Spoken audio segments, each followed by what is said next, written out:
India తన fifth fighter జెట్‌ని త్వరలో launch చేయబోతున్నట్టుగా, దానికి సంబంధించిన ప్రోగ్రామింగ్స్ అన్నీ కూడా డిజైన్ అవుతున్నట్టుగా ఇండియా అయితే ప్రకటించింది. అయితే ఇండియా ఏదైతే ఫిఫ్త్ ఫైటర్ జెట్‌ని తయారు చేయడానికి ముందు మన దగ్గర అసలు ఎలాంటి ఫైటర్ జెట్స్ ఉన్నాయనేది కూడా మనం ఖచ్చితంగా తెలుసుకోవాల్సిన అవసరం.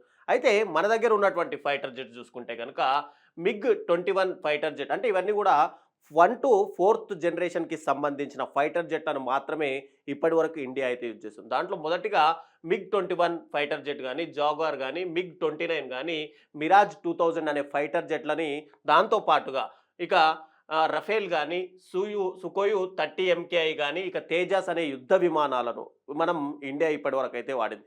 ఇవన్నీ గూడా ఫస్ట్ జనరేషన్ నుండి 4th జనరేషన్ ఫైటర్ జెట్స్ అని మనం ఖచ్చితంగా చెప్పుకోవాలి. అయితే ఇక్కడ ఈ ఫైటర్ జెట్‌లకు సంబంధించి దాని స్పీడ్ గాని, అవి వాడే విధానాలు గాని టోటల్‌గా మనం ఇంతవరకు తెలుసుకున్నాం. అంటే ఇందులో చూసుకుంటే మనం గతంలో ఏవైతే ఫైటర్ జెట్‌లు యూజ్ చేస్తున్నామో, ఆ ఫైటర్ జెట్‌లన్నీ గూడా వివిధ దేశాల నుంచి తీసుకున్నటువంటి పార్ట్స్ కావచ్చు, లేదంటే వివిధ దేశాల్లో తయారైనటువంటి యుద్ధ విమానాలని ఇండియా అనేది ఇన్ని రోజులు పర్చేజ్ చేసింది. కానీ ఇక్కడ ఏదైతే గేమ్ చేంజర్‌గా మనం చెప్పుకుంటున్నటువంటి ఇండియా స్వదేశీ టెక్నాలజీతో ఫిఫ్త్ జనరేషన్ ఫైటర్ జెట్‌నైతే ఇండియా తయారు చేయబోతుంది. అయితే ఈ ఫిఫ్త్ జనరేషన్ ఫైటర్ జెట్‌కి సంబంధించి India goes for the kill. ఏదైతే మనం టార్గెట్, అంటే ప్రస్తుతం పాకిస్తాన్ లాంటి దేశాలతోటి మనకు ప్రతిసారి కూడా ముప్పు పొంచి ఉంది. పాకిస్తాన్ అనే కాకుండా మన శత్రు దేశాల జాబితాలో చైనా కూడా చేరింది. చైనా మన భారతదేశం చుట్టుపక్కల ఉన్నటువంటి దేశాలైనటువంటి శ్రీలంక కావచ్చు, బంగ్లాదేశ్ కావచ్చు, పాకిస్తాన్ లాంటి దేశాలకు ఇప్పటికే ఆర్థిక రూపేణా చాలా వరకు డబ్బులిచ్చి అక్కడి పోర్ట్లను డెవలప్ చేయడం కానీ, అక్కడికి రహదారులను ఏర్పాటు చేయడం కానీ మనం ప్రతిసారి వింటూనే ఉన్నాం. అయితే ఇక్కడ ఏదైతే ఇండియా తయారు చేయబోతున్నటువంటి ఫిఫ్త్ ఫైటర్ జెట్ ఉందో, ఇది ఒక కిల్ అని మాత్రం ఖచ్చితంగా చేసుకోవచ్చు. అయితే ఎక్స్ఐఏఎఫ్ విసిఏఎస్ ఎక్స్ప్లెయిన్డ్, అంటే ఏదైతే మన యుద్ధ విమానాలకు సంబంధించి, అంటే వైమానిక దళానికి సంబంధించి ఎక్స్ఐఏఎఫ్ మాటల్లో చూసుకుంటే కనుక, why fifth generation AMCA programme could revolutionised Indian మిలిటరీకి సంబంధించి the vice chief of the air staff is the deputy to the chief of the air staff to Indian and second highest ranking officer చెప్పడం ఏంటంటే, ఇది అంటే ఇన్ని రోజులు యుద్ధ విమానాలు చూసుకుంటే దాదాపుగా నేలపై నుంచి ఆకాశంలోకి వెళ్ళాయి. కానీ ఇక్కడ ఈ యుద్ధ విమానాలు ఉన్న చోట నుండి డైరెక్ట్గా గాల్లోకి లేచిపోయి టోటల్గా ఏదైతే టార్గెట్ ఉంటుందో ఆ టార్గెట్ని ఖచ్చితత్వంతో కొట్టగలిగే ఒక ఫైటర్ జెట్ని ఇండియా తయారు చేయబోతుంది అని చెప్పి అంటే వైస్ చీఫ్ అయినటువంటి, అంటే రెండో ర్యాంకులో వైమానిక దళంలో రెండో ర్యాంకులో ఉన్న వ్యక్తి ఈ ఇండియన్ ఫైటర్ జెట్ గురించి అయితే ఎక్స్ప్లెయిన్ చేయడం మనం అయితే చూడవచ్చు. అయితే ఇక్కడ India quest for the self Reliance in the defence technology has reached the pivotal milestone with the approval of the Advanced Medium Combat Aircraft Program execution model on May 26, 2025 రోజు దీనికైతే అనౌన్స్ అయితే చేశారు. అయితే this model green lit by defence minister Rajnath Singh దీన్ని అయితే మొదటగా introduce చేశారు. ఎందుకంటే రక్షణ శాఖ మంత్రిగా రాజ్నాథ్ సింగ్ ఉన్నారు కాబట్టి. అయితే ఇక్కడ collaboration and imperative framework to the accelerate the development of India's first indigenous fifth generation stealth fighter jet అని చెప్పి కూడా ఆయన అయితే దీన్ని అనౌన్స్ చేశారు. అయితే ఈ ఫైటర్ జెట్ యొక్క ముఖ్య ఉద్దేశం ఏంటంటే, మనం ఖచ్చితత్వంలోని అంటే మన శత్రు దేశాలపైన ఖచ్చితత్వంతో దాడి చేయగల సామర్థ్యం ఈ ఫిఫ్త్ ఫైటర్ జెట్కు ఉంది. అది ఇంకోటి, ఈ ఫైటర్ జెట్టు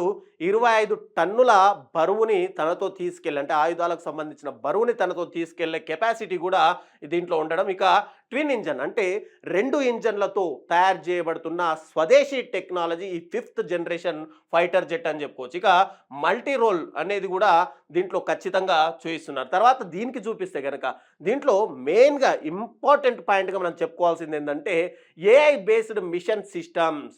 మొట్టమొదటిసారిగా ఇండియా ఏఐ బేస్డ్ మిషన్ సిస్టమ్ని తయారు చేస్తుంది. అంటే ఇప్పుడు సపోజ్ మనము యుద్ధ విమానాలు గాల్లోకి వెళ్ళిన తర్వాత మాన్యువల్గా చేసేదానికి ఒక ఫైటర్ జెట్ గాల్లో ఉందనుకోండి, ఫర్ ఎగ్జాంపుల్ మాన్యువల్గా అయితే ఎక్కడి నుంచి వస్తుంది అనేది ఆ వ్యక్తి మాత్రమే చూడగలడు. కానీ ఏఐ టెక్నాలజీ బేస్డ్లో ఇప్పుడు గాల్లో ఉన్న సమయంలోనే ఎక్కడెక్కడి నుంచి ఆ ఫైటర్ జెట్ మీద అటాక్స్ జరుగుతున్నాయి అనేది కూడా ఖచ్చితత్వంతో అనేది అంటే మానవుడి మేధా శక్తికి ముందుగా ఇది పసిగట్టి అక్కడ పైలట్కి ఖచ్చితంగా ఇన్ఫర్మేషన్ ఇస్తుంది. ఇవన్నీ కూడా ఏఈఎస్ఏ రాడార్తో అన్ని పొటెన్షియల్ ఏఐ బేస్డ్తో పనిచేసే అవకాశం ఉంది. కాబట్టి దీన్ని మనం నిజంగానే గేమ్ చేంజర్గా కూడా చెప్పుకోవచ్చు.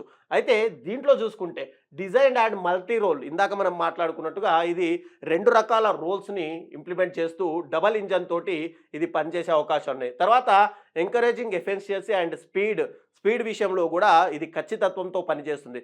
ఇక టెక్నాలజీ ఇంటిగ్రేషన్, టెక్నాలజీకి సంబంధించి టోటల్గా మనము గతంలో విదేశాలపైనే ఎక్కువగా ఆధారపడ్డాం. కానీ ఇప్పుడు భారత్ కూడా ఏదైతే మేక్ ఇన్ ఇండియా ప్రోగ్రాంలో భాగంగా చిన్న గుండి సూది నుంచి ఎయిర్ క్రాఫ్ట్లని మనము తయారు చేసుకునే రేంజ్కు ఇప్పుడు ఇండియా అయితే వచ్చింది.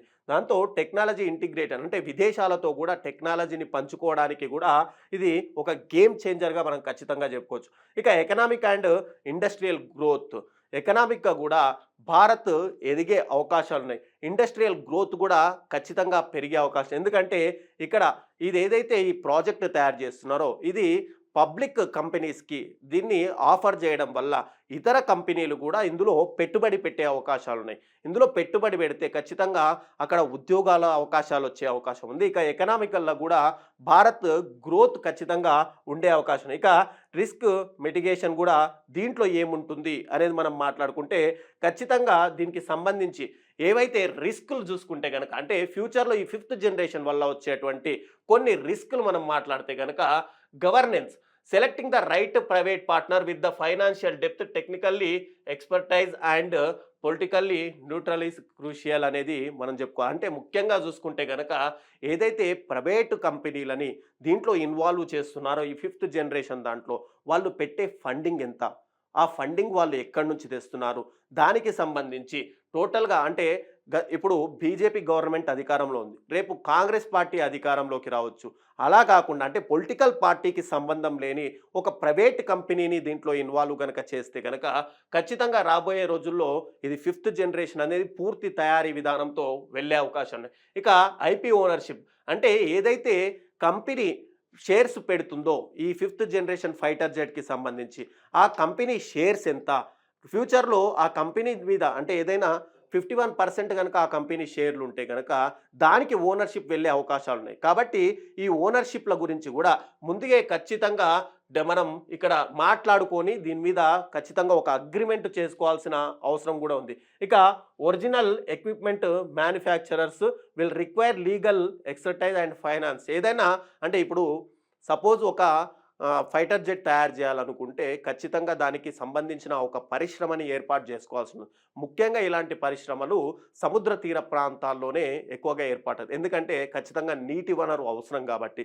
అలాంటి సమయంలో అక్కడ గనక ఉన్న ఫ్యాక్టరీలో ఏవైనా ఎక్విప్మెంట్ గనక అంటే లేదా డాటా గనక మిస్యూజ్ అవుతే గనక ఫ్యూచర్లో ఇది ఇతర దేశాలకు అంటే మన శత్రు దేశాలకు ఈ డాటా వెళ్ళే అవకాశాలు ఉన్నాయి. కాబట్టి వీటన్నింటి మీద కూడా ఖచ్చితంగా లీగల్గా ఒక ఏదైతే బాండ్ అనుకుంటామో ఆ బాండ్ రూపేణా కూడా లీగల్గా ఖచ్చితంగా రాసుకోవాల్సిన అవసరం ఉంది.